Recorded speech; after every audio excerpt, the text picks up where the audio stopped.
지난 9일 일본의 정치평론지 보이스 3월호와 포털 야후 재팬의 한 정치평론가의 칼럼이 게재돼 큰 반향을 불러일으켰다. 일본 정치평론가 와타세 유리아가 쓴 한국 방위 산업 약화를 노려라는 도발적인 내용의 칼럼이 그것이다.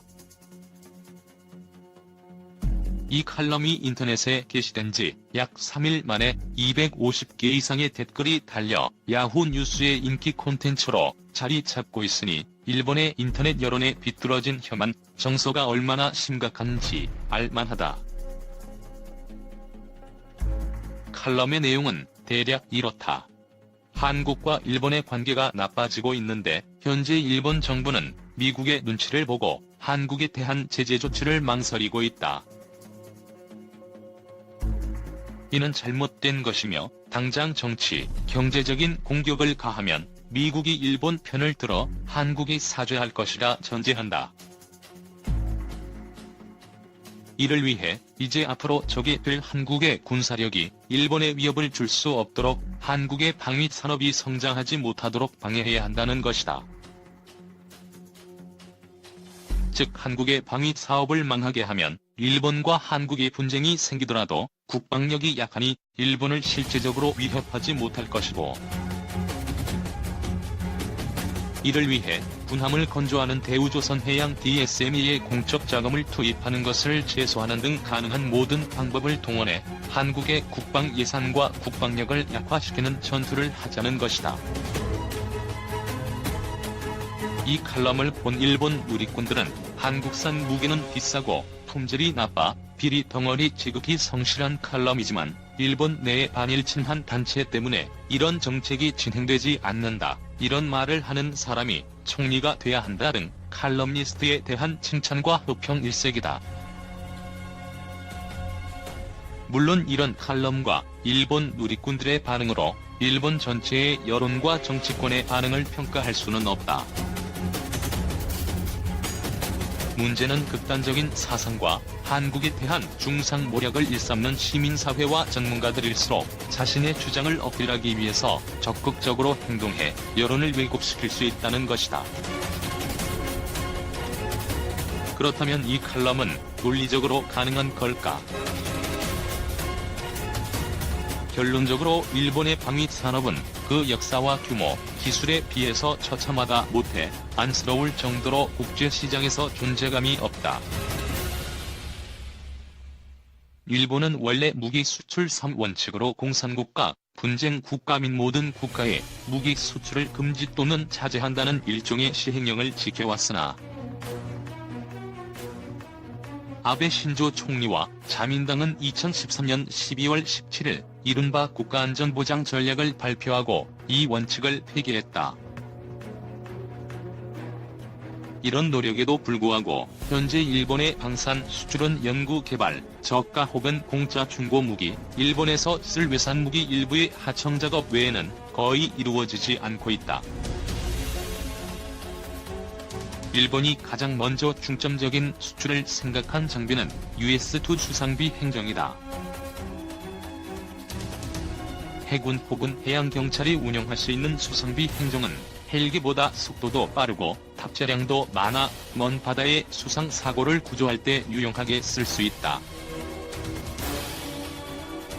아베 신조 총리는 인도의 모디 총리와 3년간 10차례나 회담하면서 US2 수상비 행정을 인도에 수출하고자 했지만 가격이 너무 비싸 결국 성사되지 못했다. 일본산 수송기 시인은 UAE의 수출을 추진했다. 에어버스의 A400 아틀라스와 비슷한 크기지만 쌍발 제트 엔진을 달아 우수한 점도 많았다. 하지만 개발이 5년 넘게 지연되면서 원래 예상했던 가격보다 40% 상승했고 사막 지형과 군용 야전 비행장의 이착륙이 어려워 수출이 좌절됐다. 일본이 자랑하는 초계기 P-1도 영국 초계기 사업에서 미국의 P-8에 패배했다. 가장 쓰라린 실패는 호주의 SA-1000 사업이다. 호주의 토니 에벗 총리는 친일 노선으로 일본의 소류급 잠수함 도입을 적극 추진했지만 정권이 바뀌고 경쟁 입찰 끝에 프랑스에게 패배했다. 이처럼 일본 방위 사업이 국제시장에서 굴욕당하고 있는 것은 과도한 자신감과 오만한 세일즈 방식에 있지만 가장 결정적인 것은 안일한 발상으로 수요자가 원하는 맞춤형 제품 생산에 실패하고 일본제 무기에서만 찾아볼 수 있는 갈라파고스적 특징을 가지고 있기 때문이다. 일본은 첨단 기술을 사용해 그들의 독특한 전투 개념과 요구사항을 만족시키는 무기를 만드는데 시중의 수요자인 외국군이 어떤 고민을 하고 어떤 개념으로 싸울 것인지에 대해 관심이 적다. 호주의 잠수함 사업에서 일본은 자국의 소류급 잠수함이 디젤 잠수함 중 세계 최고의 성능을 갖고 있다고 자랑하면서도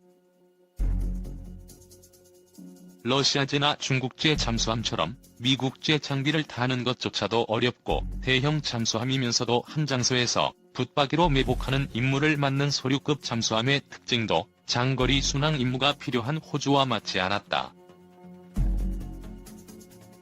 잠수함 외의 다른 무기도 상황은 비슷하다.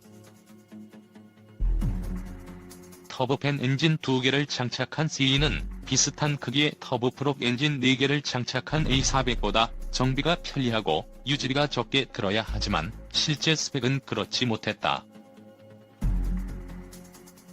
필이 자랑하는 최첨단 전자전 장비와 전자정보 수집 ASM 장비는 실전에서 함선의 레이더도 제대로 구분하지 못한다는 사실이 이번 초계기 도발 사건에서 드러나 버렸다. 관련 기사 밀덕텔링 일본의 추정 레이더 생크집, 베테랑의 품격으로 품으면 결국 일본이 자국 방위 산업을 통해 한국제 무기를 국제시장에서 몰아낸다는 주장은 마치 북한이 미국을 장거리 미사일로 굴복시킨다는 것과 같은 황당무계한 공상에 가깝다. 국제 방위 산업 시장의 톱티어 탑티어 인류는 아니지만 세계 10위권 수준의 방산 수출 매상을 기록하는 한국에 비해 일본은 몇 분의 1에 불과하다. 그렇다고 현재 우리 방위 산업의 전망이 결코 밝은 것은 아니다. 세계 10위권 수준의 상당한 성과 뒷면에는 일명 중진국의 함정에 빠져 세계 5위권의 방산 선진국과의 격차를 좁히지 못하고 있다. 어떤 해결책이 필요할까? 첫 번째로 TRL 기술 성숙도를 정확하게 파악해 우리 실력에 맞는 개발 방향을 잡아야 한다. 흑표 파워팩 국산 하나 K11 복합 소총 개발 사업은 한국 방위 산업 역사상 가장 뼈아픈 실패 중 하나였다. 하면 좋은 것과 할 수 있는 것을 구별하지 못하고 하면 좋은 것을 무작정 따라간 것은 우리 방산 역사의 오점을 찍었다. 개발이 가능한지 그리고 개발된 무기가 제 성능을 발휘하는지 보다 철저히 파악해야 한다. 두 번째로 다양한 사용자를 만족시킬 수 있도록 무리의 포트폴리오를 확대해야 한다. 국산화에 성공해 우리 군에서 잘 운영하는 무기를 중심으로 수출을 하다 보니 50톤 크기의 K9 궤도형 자주포는 있지만 차륜형 자주포는 한국군 수요가 없어 포트폴리오에는 빠졌다. 잠수함도 1,400톤, TFSM 1,400과 3,500톤급 도산 안창호급이 있어 가장 수요가 많은 2,000톤 내외의 중형 잠수함이 없다. 방위 산업체들이 다양한 국가의 수요를 맞출 수 있는 수출용 무기를 만드는데 연구 개발을 도와주는 방안이 필요하다. 마지막으로 국제 공동개발 프로젝트를 적극적으로 추진하고 방산 협력 역량을 늘려야 한다. 일본은 지상 배치형 이지스 시스템이나 F-35 스텔스 전투기를 도입할 때 일본산 안테나를 장착하거나 공대공 미사일을 공동 개발하는 등 해외 무기 체계의 자국사 장비와 부품을 추가하려고 노력한다. 우리 역시 지대지 미사일, 함정 수직 발사기, 장갑 차량 현가 장비, 장갑 차용 사격 통제 장비, 항공무장, 표적 획득 장비 등 해외 무기 체계에 우리의 제품과 부품을 결합해 공동 마케팅에 도전하는 것을 좀 더 적극적으로 추진해야 한다.